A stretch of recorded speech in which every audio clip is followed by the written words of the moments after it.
Thank you so much for waking up with us here on News 3 Today Weekend. We're taking a live look outside right now. Beautiful morning, a little cloudy. Storm Team 3 meteorologist Hannah Evans is here with your forecast first. Good morning, Nakaya. So we are starting off this morning with some fog, some clouds lingering around, but that should lift over the next few hours, and then we will be seeing another warm afternoon out there. But it's already pretty warm this morning. 70 degrees in Glenville, 66 degrees in Savannah. We are still tracking lower visibility issues, especially along our coast, just due to that fog still lifting this morning, but they have expired that dense fog advisory. So just be careful if you are out and about. We're seeing some fog lingering because we're seeing the same setup as we've been seeing all week. We're seeing the stationary front to our west, so we're on the moist and warmer side of the front. So all week we've been dealing with foggy mornings, afternoon sunshine, and above average warmth. And we're once again going to see that today. This afternoon, we'll be seeing our temperatures range in the 70s and 80s. High temperatures today are going to be in the upper 70s and lower 80s along the coast, mid 80s possible inland. So it is going to be definitely another warm day out there today, and it will continue to be in the 80s for much of the week before we see a little cool down toward the end of the week. I will talk more about that in just a few minutes. Nakaya. Thank you so much, Hannah. We start with some developing stories. The Savannah Police Department has made an arrest in connection to a shooting on Damascus Road, as investigators also look into a separate overnight shooting downtown.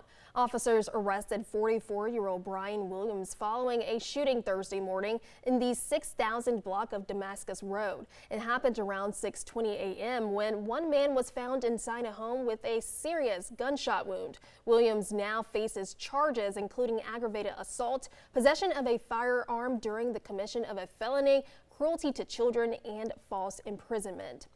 Meanwhile, police are also investigating a separate shooting in the 100 block of Congress Street. Officers were sent to the area around 2:30 a.m. Friday morning after reports of a fight. This is video from the scene at around 6:30 a.m.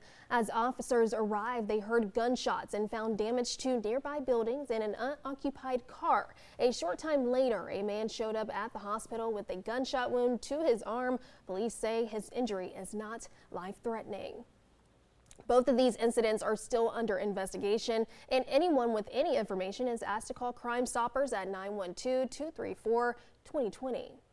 The Tybee Island Police Department is responding to rumors spreading online about a possible child trafficking incident on North Beach. Police say they received a call just before 3:30 p.m. last Sunday about 4 men who were seen walking near a mother and her 2 young children on North Beach. The caller told officers the men appeared to be following them and holding up their cell phones as if taking photos or video. The woman later left the area with friends and contacted police to report the incident. Authorities say despite rumors, no children were grabbed and no one called 911 during the incident. Professional wrestling and community service came together in Bullock County. American Premier Wrestling hosted a special event called SmackDown Hunger, raising money to help local families facing food insecurity. WSAV's Evan Smoke shows us how the night brought fans and wrestlers together for a good cause. Proceeds from Friday's SmackDown Hunger event will benefit Feed the Borough, a local nonprofit that hosts monthly food drives to support people experiencing food insecurity. American Premier Wrestling Commissioner T tells WSAV helping others is at the core of APW's mission. We are purpose-driven. Our wrestling promotion operates off of working for charities and fundraisers. We always like to give back to the community, so if it's anything like that, we're always willing to help. When Dawn Poe approached me about this show and partnering with Feed the Borough for the first time, I knew that we had to make this really big. The commissioner says some fans in the stands might recognize a few of the names who wrestled for the cause. This show, we actually have Doc Gallows, Carl Anderson, which a lot of people have seen from TNA, WWE, and etc., New Japan.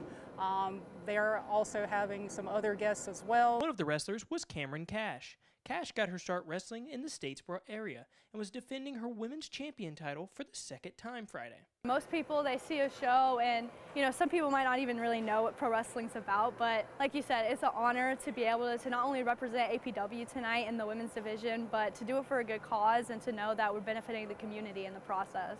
Feed the Borough hoped to raise between $10,000 and $15,000. Money they say will go back into the community. Reporting in Bullitt County, Evan Smoke, WSAV News 3. On your side.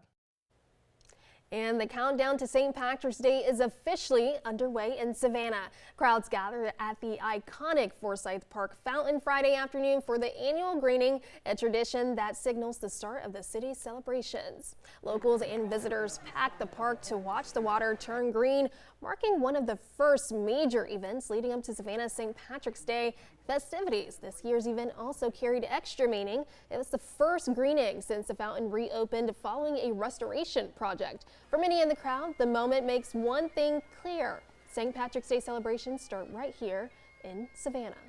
And have a new best friend on every time you turn around, you know. People talk to each other. It's a very friendly event. It is. We're called the hostess city for a reason. Savannah really does a fantastic job just welcoming everybody. There are so many St. Patrick's Day events in the days and weeks to come. For a full rundown of festivities across our area, head to WSAV.com/St. Pax.